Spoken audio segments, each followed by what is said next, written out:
नमस्कार, आप सभी का स्वागत है हमारे ऑन द वे चैनल में। हमने लास्ट वीडियो में जो पढ़ा था वो था स्त्री और ब्रह्मचर्य, और आज के वीडियो में है हमारा पुरुष और ब्रह्मचर्य। ठीक है, जो आज की हेडलाइन है हमारी वो है पुरुष और ब्रह्मचर्य। तो आज हम इसके बारे में पढ़ेंगे। तो पिछला वीडियो सिर्फ और सिर्फ स्त्रियों के लिए बहुत महत्वपूर्ण है कि उनको ब्रह्मचर्य का पालन क्यों करना चाहिए और उससे क्या क्या लाभ होते हैं। हानि तो नहीं होती है, लाभ ही होते हैं सारे के सारे जीवन में।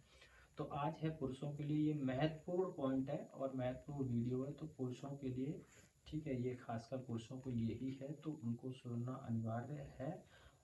उनको अगर अपनी जीवन शैली बदलना है और वो जानना चाहते हैं कि पुरुषों को ब्रह्मचर्य क्यों रखना चाहिए, तो इसमें ये दिया गया है। तो मैं आपको अभी इसको स्टार्ट करता हूँ वीडियो को। ब्रह्मचर्य रक्षण प्रत्येक पुरुष के संपूर्ण विकास, शारीरिक, मानसिक, बौद्धिक और आध्यात्मिक स्तर की नींव रखता है। यह केवल यौन संयम नहीं बल्कि विचारों, इंद्रियों और व्यवहार पर नियंत्रण का संपूर्ण जीवन दर्शन है। ब्रह्मचर्य का पालन करने वाला पुरुष अपनी ऊर्जा को व्यर्थ में नष्ट होने से बचाकर उसे आध्यात्मिक, रचनात्मक और सृजनात्मक कार्यों में लगाता है। यह आत्मा नियंत्रण की चरम अवस्था है जहाँ मन स्थिर होता है, बुद्धि निर्मल होती है और इच्छा शक्ति में दृढ़ता आती है। अब इसमें एक श्लोक दिया गया है, शरीर माधम खलु धर्म साधनम। इसका तात्पर्य है कि जब तक शरीर स्वस्थ, सबल और समर्थ नहीं होगा तब तक कोई भी व्यक्ति न तो धर्म का पालन कर सकता है और न ही जीवन में उच्चतम लक्ष्य जैसे आत्मोन्नति, सेवा या मोक्ष की ओर बढ़ सकता है। इसलिए शरीर को स्वस्थ रखना केवल भौतिक नहीं बल्कि आध्यात्मिक दायित्व भी है। ब्रह्मचर्य से पुरुष के शरीर में तेज और मानसिक दृढ़ता विकास होती है। वह विकारों से ऊपर उठकर अपनी ऊर्जा को लक्ष्य की प्राप्ति के लिए केंद्रित कर सकता है। यही कारण है कि हमारे इतिहास में जितने भी महान पुरुष हुए, जैसे स्वामी विवेकानंद आदि, गुरु शंकराचार्य और महर्षि पतंजलि आदि, उन सभी ने ब्रह्मचर्य को एक महान साधना के रूप में अपनाया। उन्होंने माना कि वीर ही जीवन शक्ति का स्रोत है और उसका संरक्षण आत्मशक्ति का रूपांतरण है। अब इसमें एक और श्लोक दिया गया है, धर्मार्थ काम मोक्षाणाम आरोग्यम मूल मुत्तमम। अर्थात धर्म, अर्थ, काम और मोक्ष, इन चार पुरुषार्थों की जड़ है उत्तम आरोग्य अर्थात अच्छा स्वास्थ्य। जब शरीर स्वस्थ होता है तभी सभी कार्य सफल होते हैं और जीवन सार्थक बनता है। आज के भौतिक युग में जहां आकर्षण और विचलन के असंख्य साधन मौजूद हैं, वहां ब्रह्मचर्य पुरुष के लिए एक ढाल है जो उसे स्थिरता, चरित्रता और आत्मसम्मान प्रदान करता है। यह जीवन की दिशा को स्पष्ट करता है और व्यक्ति को आत्म केंद्रित नहीं बल्कि सेवा भाव से प्रेरित बनाता है। ब्रह्मचर्य का पालन करने वाला पुरुष केवल बाहरी रूप से संयमी नहीं होता बल्कि उसकी आंतरिक शक्ति उसे समाज का मार्गदर्शक, एकाग्र, साधक और आत्मनिर्भर व्यक्तित्व बनाती है। ब्रह्मचर्य कोई दमन नहीं बल्कि ऊर्जा का शुद्धिकरण और दिशा निर्देश है। जब पुरुष अपने जीवन में इसे अपनाता है तो वह केवल अपने लिए नहीं बल्कि समाज और राष्ट्र के लिए एक आदर्श बन जाता है।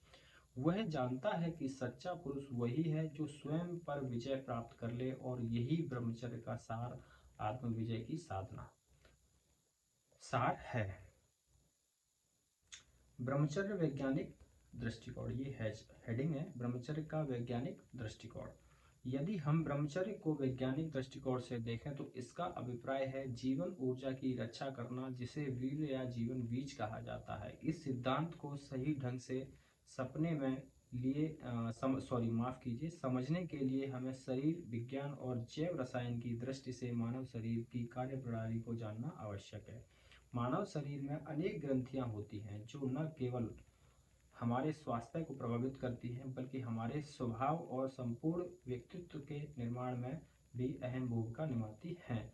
उदाहरण के लिए हमारे मुख में स्थित लार ग्रंथियां यदि लार का स्त्राव न करे तो मुख सूख जाएगा और भोजन का पाचन बाधित हो जाएगा। यदि सिद्धांत शरीर की अन्य ग्रंथियों पर भी लागू होता है, इस पर माफ कीजिए, यही सिद्धांत शरीर की अन्य ग्रंथियों पर भी लागू होता है।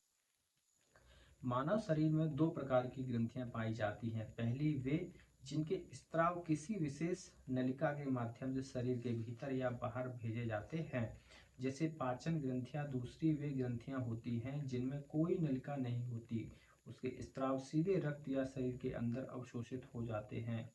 इन्हें अंतः स्त्रावी ग्रंथियां कहा जाता है। इन ग्रंथियों के स्त्राव शरीर की जैविक गतिविधियों, विकास, यौन ऊर्जा और मानसिक स्थिरता पर गहरा प्रभाव डालते हैं। उदाहरण स्वरूप मस्तिष्क की पीनियल ग्रंथि, गले की थायराइड ग्रंथि और लीवर के समीप स्थित एड्रीनल ग्रंथियां, ये सभी प्राणलिका रहित ग्रंथियां हैं। जहां तक ब्रह्मचर्य का प्रश्न है, उससे संबंधित जो जीवन सत्व या वीर्य का निर्माण होता है, वह मुख्यतः उन ग्रंथियों द्वारा किया जाता है जो प्राणलिका युक्त होती है। इसका कारण यह है कि उसके स्त्राव को शरीर से बाहर निकालने के लिए विशेष मार्ग मौजूद होते हैं। यही वजह है कि ब्रह्मचर्य का पालन करते समय इन ग्रंथियों की सक्रियता और नियंत्रण अत्यंत महत्वपूर्ण हो जाता है। कुछ ग्रंथियां ऐसी होती हैं जिसका स्त्राव सीधे शरीर के बाहर निकलता है, जैसे पसीने की ग्रंथियां, आंसू उत्पन्न करने वाली ग्रंथियां और मूत्र से संबंधित ग्रंथियां। ये सभी बाहर वाली स्त्रावी ग्रंथियां कहलाती हैं। इनका कार्य शरीर से अनावश्यक या विषैले पदार्थों को बाहर निकालना होता है। यदि इन ग्रंथियों के स्त्राव को बाहर निकालने से रोका जाए या उनका प्रवाह अवरुद्ध हो जाए, तो यह शरीर के लिए गंभीर हानि का कारण बन सकता है। इसके विपरीत कुछ ग्रंथियां ऐसी होती हैं जिसका स्त्राव शरीर के अंदर ही उपयोग होता है, चाहे वह नालिका युक्त हो या नहीं। उदाहरण स्वरूप थायराइड ग्रंथि द्वारा उत्पन्न हार्मोन सीधे रक्त में अवशोषित होकर पूरे शरीर में प्रभाव डालता है। इसी तरह एड्रीनल ग्रंथि का स्त्राव एड्रीनेलिन शरीर का तनावपूर्ण या आपात स्थितियों में तेज प्रक्रिया देने योग्य बनता है। यह हार्मोन हृदय को सक्रिय करता है, रक्त में ग्लूकोज की मात्रा बढ़ाता है और शरीर को आवश्यक ऊर्जा प्रदान करता है। ब्रह्मचर्य के लिए यह समझना आवश्यक है कि जीवन ऊर्जा उत्पन्न करने वाली ग्रंथियों का स्त्राव भी प्रकृति की योजना के अनुसार शरीर के भीतर ही रहना चाहिए। यह स्त्राव केवल संतुलित और नियंत्रित मना स्थिति में सुरक्षित रहता है, लेकिन जब मनुष्य वासना, अश्लील कल्पनाओं, उत्तेजक दृश्यों, भद्दे गीतों या अपवित्र साहित्य में लिप्त होता है, तो यह संतुलन बिगड़ जाता है। परिणाम स्वरूप प्रजनन ग्रंथियों द्वारा निर्मित जीवन सत्व मतलब वीर्य अनावश्यक रूप से बाहर निकलने लगता है, जो शारीरिक, मानसिक और आत्मिक दुर्बलता का कारण बनता है। विशेषज्ञों के अनुसार जब मनुष्य वासना और भोग विलास में लिप्त होता है, तो उसका सीधा प्रभाव उसके मस्तिष्क के निचले हिस्से पर पड़ता है, जो उसकी चेतना, नियंत्रण शक्ति और मानसिक संतुलन को प्रभावित करता है। वीर्य के बाह्य निष्कासन के तीन प्रमुख कारण, मतलब वीर्य के बाहर निकलने के तीन प्रमुख कारण। नंबर एक है इच्छा पूर्वक निष्कासन, मतलब सचेत, जानबूझकर। तो इसमें है जब कोई पुरुष अशुद्ध वासनात्मक क्रियाओं में लिप्त होता है, जैसे हस्तमैथुन, अश्लील कल्पनाएं या कुचेष्टा, तब वह जानबूझकर वीर्य का नाश करता है। नंबर दो, मतलब इसी में दूसरा लाइन है, शास्त्रों के अनुसार केवल वैध विवाह संबंध में संयमित समय पर संतानोत्पत्ति के उद्देश्य से किया गया सहवास ही पारंपरिक, पापरहित और स्वीकार्य है। अगली लाइन है इसमें, अन्यथा वीर्य का अनावश्यक नाश आत्मघात के समान और पाप के रूप में देखा गया है। नंबर दो, दबाव के कारण स्वतः निष्कासन, शारीरिक दबाव से। कभी कभी शरीर की आंतरिक रचना के कारण वीर्य कोश पर मूत्राशय और मलाशय दोनों ओर से दबाव पड़ता है। इसमें अगली लाइन है, इस शारीरिक दबाव के कारण शुक्राशय पर इतना बल आता है कि वीर्य अपने आप बाहर निकल जाता है, किसी की कामुक विचार या क्रिया के, बिना किसी कामुक विचार और क्रिया के। नंबर 3 पर है स्वप्न दोष। निष्क्रिय या अनजाना निष्कासन। जब शुक्राशय अधिक मात्रा में भरा होता है और व्यक्ति रात्रि में कामुक या अश्लील स्वप्न देखता है तो नींद में अनजाने ही वीर्य स्खलन हो जाता है। इसकी अगली लाइन है, कई बार शुक्राशय पूरी तरह भरा न होने पर भी यदि दिन भर अश्लील विचार, उत्तेजक चित्र, फिल्में या साहित्य देखा गया हो तो वही मानसिक उत्तेजना रात्रि में स्वप्न दोष का कारण बनती है। इस प्रकार स्वप्न दोष के दो मुख्य कारण माने जाते हैं, शुक्राशय का अधिक मात्रा में भर जाना और अशुद्ध विचारों तथा अश्लील सामग्री के प्रभाव से उत्पन्न मानसिक उत्तेजना। इसलिए यदि व्यक्ति संयमित दिनचर्या, शुद्ध और सात्विक विचारों तथा ब्रह्मचर्य के पालन को अपने जीवन का हिस्सा बना ले तो इन सभी समस्याओं से सहज रूप से बचा जा सकता है। यही आत्म संरक्षण और मानसिक शुद्धता का सर्वोत्तम मार्ग है। आजकल सामान्य व्यक्ति ब्रह्मचर्य का पालन क्यों नहीं कर पाता, ये हेडिंग है। आजकल सामान्य व्यक्ति ब्रह्मचर्य का पालन क्यों नहीं कर पाता। नंबर 1 पर है डिजिटल युग में कामुकता की आसान पहुंच। आज का युग सूचना और संचार का है, जहां internet, social media, web series और अश्लील सामग्री तक पहुंच बेहद आसान हो गई है। मोबाइल फोन के माध्यम से युवा और वयस्क पुरुष हर जगह उत्तेजक दृश्य, चित्र, वीडियो और भद्दे संवादों के संपूर्ण संपर्क में रहते हैं।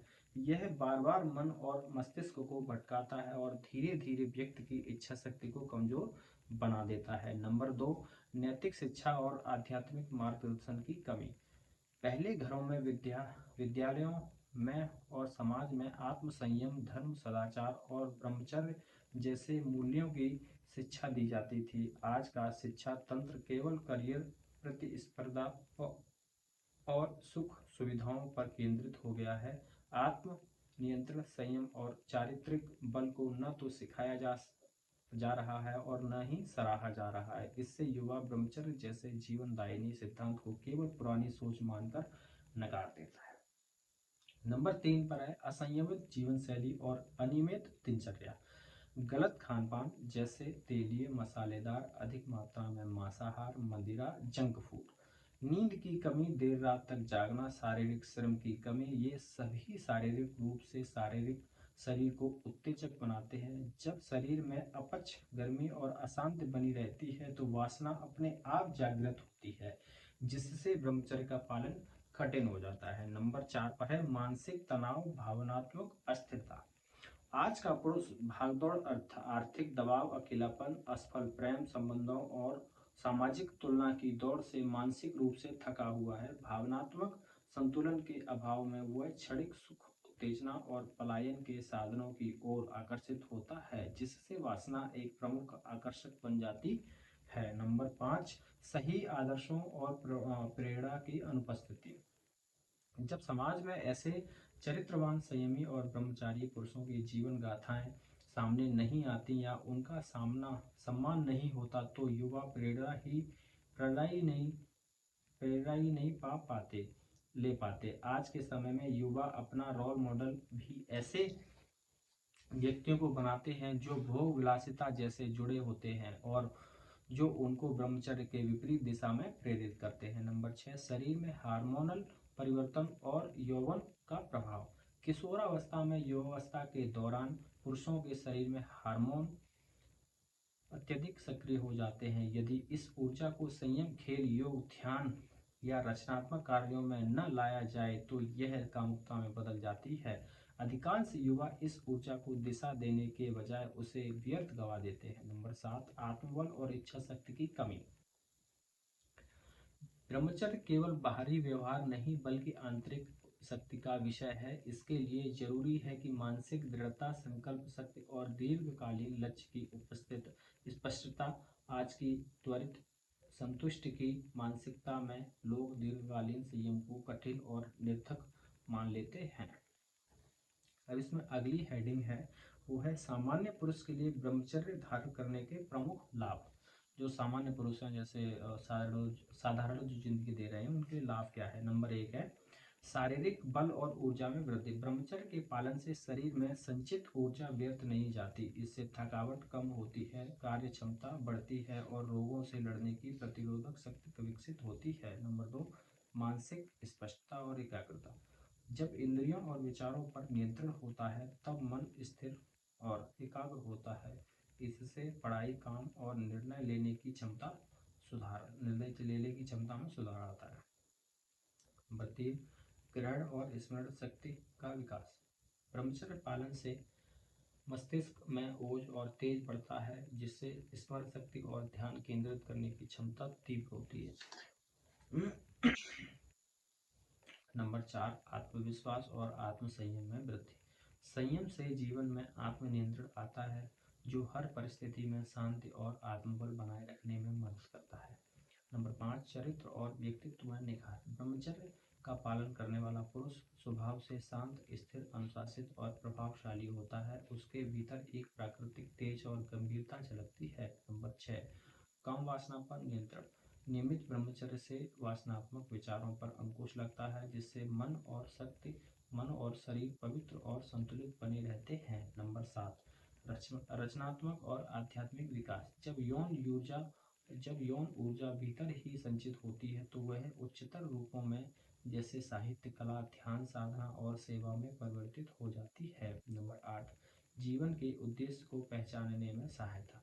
ब्रह्मचर्य व्यक्ति को आत्म मूल्यांकन और आत्म विकास की दिशा में ले जाता है, जिससे वह अपने जीवन के वास्तविक उद्देश्य को पहचान पाता है। नंबर 9 आकर्षण और प्रभावशीलता में वृद्धि।